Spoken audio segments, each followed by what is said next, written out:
আসসালামু আলাইকুম। Hello everyone, কেমন আছেন সবাই? আমি আলহামদুলিল্লাহ ভালোই আছি।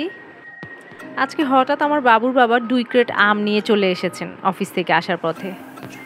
আমি অবাক হয়ে গেলাম এত এত আম দেখে। তুমি কোথা থেকে নিয়ে আসলে? ওনার অফিসের স্টাফরা রাজশাহী আছে, সেখান থেকে উনি অর্ডার করে আনিয়েছেন। বলছিলেন যে ফরমালিনের যুগে তোমাদেরকে আমি কি করে ওই আম খাওয়াই বলো, যেখানে অনেক বেশি মেডিসিন মেশানো হয়। একদম বাগান থেকে পেড়ে পাঠিয়ে দিয়েছে ওনার অফিসের স্টাফরা।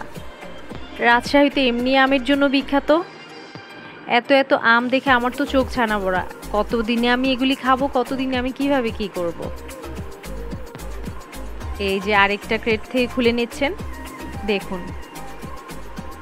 এই যে দুঃখের বিষয় কি জানেন, এই আমগুলো কুরিয়ার অফিসে প্রায় 3 দিন ধরে ছিল। আমার হাজব্যান্ড নাকি আজ 3 দিন ধরে ওয়েট করছে কলের জন্য, যদিও আমার সাথে উনি শেয়ার করেননি। উনি চাচ্ছিলেন আমাকে একটা সারপ্রাইজ দিতে। এই 3 দিনে কিন্তু অনেকগুলো আমই নষ্ট হয়ে গিয়েছিল, অনেক নিচের দিকে অনেকগুলো থেতলে গিয়েছিল। মনটাই খারাপ হয়ে গেছে। আমি এই যে প্যাকেট প্যাকেট করে নিচ্ছি সবার বাসায় দেওয়ার জন্য। খাবেন নাকি আপনারা?